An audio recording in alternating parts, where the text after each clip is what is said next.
আসসালামু আলাইকুম এভরিওয়ান। আজকে প্রায় 2:30 বাজে ওষুধ দিতে আসছি। এখন বেলা শেষ, সন্ধ্যা হয়ে যাচ্ছে। 3 ট্যাঙ্কি দিচ্ছি, এখন হাফ ট্যাঙ্কি বা 1 ট্যাঙ্কি বাকি আছে। তো আসলে ওষুধ দেওয়াটা অনেক কষ্ট। আমি কৃষিকাজ করি পর্যন্ত আজকের মতো কষ্ট ওষুধ দেওয়া আমার লাইফে কখনো হয়নি। এবং আজকে যে পরিমাণ কষ্ট হচ্ছে আমার, যেটা কি বলবো, কল্পনার বাইরে। মানে ধান এত বড় হয়ে গেছে, মানে ধান ক্ষেতের ভিতরে ঢুকলে আমাকে দেখা যায় না, এমন একটা অবস্থাতে আছি। এবং জোরে হাঁটা যায় না ধান ক্ষেতের ভিতরে, ধান ভেঙে যায়। এই কারণে আস্তে আস্তে পাক পাক করে যাইতে হয়। খুব একটা কষ্টসাধ্য বিষয়ের ভিতরে আছি। তো এই কষ্ট আসলে আমরা কেন করি, সেটা হলো সংসারকে, বাপ মাকে, ভাই বোনকে, স্ত্রী সন্তানকে ভালো রাখার জন্য করে থাকি। কিন্তু আসলে দিন শেষে দেখা যায় ওই সংসার ওই সংসারের মানুষগুলো এই পুরুষ জাতিকে ভুল বোঝে। কিন্তু এই পুরুষ জাতি কী পরিমাণ যে কষ্ট করে, তারা যদি একবার দেখতো নিজ চোখে, তাহলে হয়তো একটু আফসোস হইতো। সংসারে বড় ছেলেরা এবং ছোট ছেলেরা, একমাত্র ছেলেরা যে পরিমাণ কষ্ট করে থাকে, সেটা বলে বোঝানো যাবে না। একমাত্র ছেলেদের জীবনে ত্যাগ আর ত্যাগ, এবং বড় ছেলেদের জীবনে ত্যাগ আর ত্যাগ।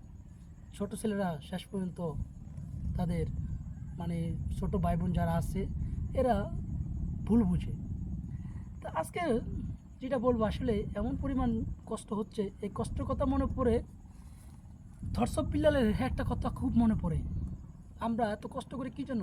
সুখে রাখার জন্য সংসারের পরিবারকে সুখে রাখার জন্য, আত্মীয় স্বজনকে সুখে রাখার জন্য এই পরিমাণ কষ্ট করে যায়। কিন্তু দিন শেষে এই পুরুষ সবার কাছে অবহেলিত।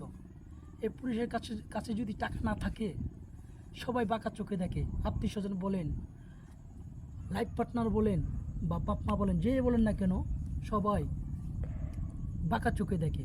এবং দেখবেন বাপ মার একটা পর্যায়ে, ভাই বোনের একটা পর্যায়ে চলে যায়, যে ভাইয়ের টাকা বেশি, ওই ভাইয়ের প্রতি তাদের ভালোবাসাটা বেশি। এরকম একটা পর্যায়ে চলে যায় শেষ বয়সে।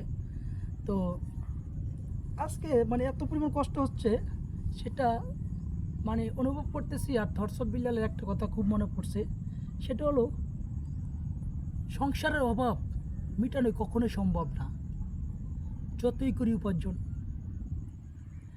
অভাবের তাড়নায় খেতে খামারে কাজ করলেও অভাব কিন্তু শেষ হয় না। ঘরের মানুষ বুঝে না, বুঝাবোটা কাকে? সংসার জীবনটা আসলে এমন একটা কষ্ট, যেটা আসলে বলে বোঝানো যায় না। এবং থরসবিল্লা একটা কথা বলছি, হাসি মুখে কথা বলি, যতই থাকুক কষ্ট। আসলে আমরা পরিবারের কাছে এমনভাবে নিজেকে উপস্থাপনা করি, মনে হয় কোনো দুঃখে নাই, কিন্তু আসলে আমাদের রাতে ঘুম হয় না কষ্টে, সংসারের জ্বালায়, বা টাকার টেনশন, পারিবারিক টেনশনে ঘুম হয় না। সবাই ভালো থাকবেন, আমার জন্য দোয়া করবেন। আল্লাহ হাফেজ, আসসালামু আলাইকুম।